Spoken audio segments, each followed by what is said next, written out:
Hello kids, Sheena here to talk about our new original art SKU and the packaging that's required for it. So this is a common question, I'm really excited you asked it, how to package your art piece to stop it from getting damaged and to make sure it's accepted here at Slice of Life is kind of what you're seeing behind me here. There's a lot of versions of what we will accept, and this is the absolute best one.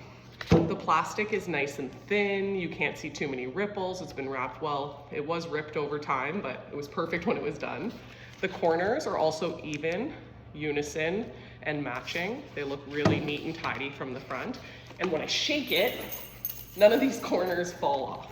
They've all been taped on with a nice big piece of tape from end to end, holding the corners on, nice and secure. This is an original piece in a frame. The glass frame is also going to protect it, so this is the best piece to show at Slice, something that's framed behind glass. We do have another example here. This is a piece on a crated panel, and this would not be approved for sale. It does have plastic, but the corners don't even match. Some of them have been ripped and torn over time. There is no plastic on the back side. This is a great example of something that would be returned to an artist and should not be accepted at all. This is another example of a really well taped piece. Corners are a little bit oversized. They're a little bit too big. I can get my finger in there, but they're not so big that they block the graphic. The plastic is pretty good. It's a little bit thick, a little bit wrinkly, but not too bad. And all four corners have been taped on neatly with the tag in a visible position. Once again, definitely passes the shake test.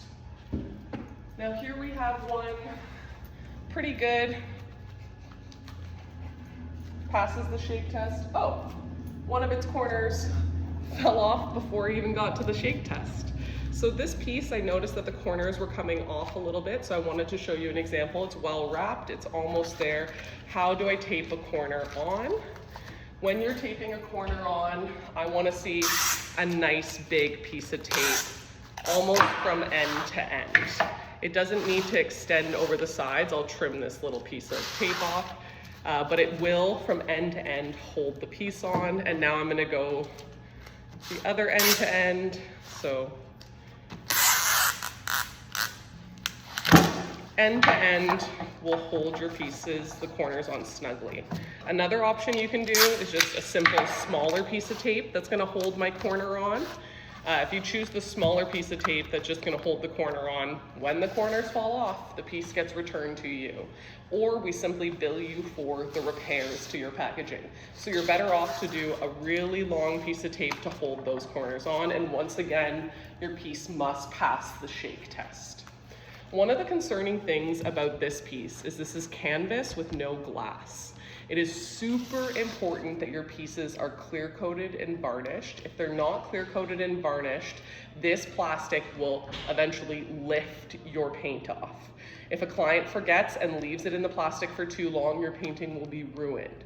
So if you do have a raw painting, let's hear our painting, it means that you need to make sure it's clear coated and varnished before it's wrapped in plastic. That's why framed pieces are so much better. The other concern about canvas pieces are pressure points. Clients don't always know how to store canvases properly.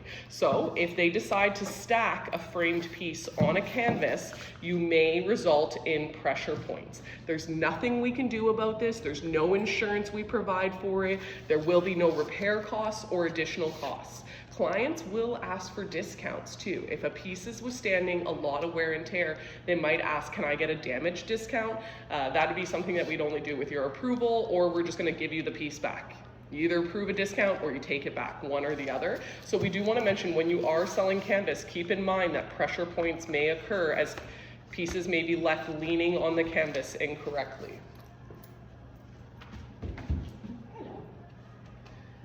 And finally, we have omelet knocked it over, sorry. And finally, it was well packaged though, so safe. We have this piece. This is not approved, it's not good enough. You can tell right away, right? This one sucks. So these pieces are just too asymmetrical. Like, this is not approved, it looks shabby chic. you're not gonna sell this piece. No one wants to buy something that looks unfinished and looks kind of like it's just been pieced together. It's a really beautiful piece and it could be awesome, but it does have a lot of like random miscolored tape. It's got random miscolored corners. This type of piece would not do well in the gift shop. Our last piece, we have another canvas here. This one has pretty mismatched corners. It's not good enough. We would probably accept this, but this is gonna have a low probability of selling. The corners are just slightly off, making it hard for my mind to visually enjoy this piece. Also the back side, this corner doesn't even have a back corner, this one does, this one's a different shape. This was really poorly done by whomever did it. I know it wasn't the artist, I know it was one of us, so that's why I'm saying that. But this is good enough to pass, good enough to go in the gift shop, but not good enough for your piece to continuously sell. So I would suggest something a little bit tidier than this, just something that's a little bit more symmetrical. And if you want to know how to make these corners, just Google it, man. There's lots of videos. Maybe I'll make another video, but these corners are really straightforward. They're just a square of cardboard cut once. They should be really easy for you all to make, as I know you're incredibly talented. So this is how to package your new pieces for your new Slice of Life SKU code. Let me know if you have questions and comment down below. Just kidding.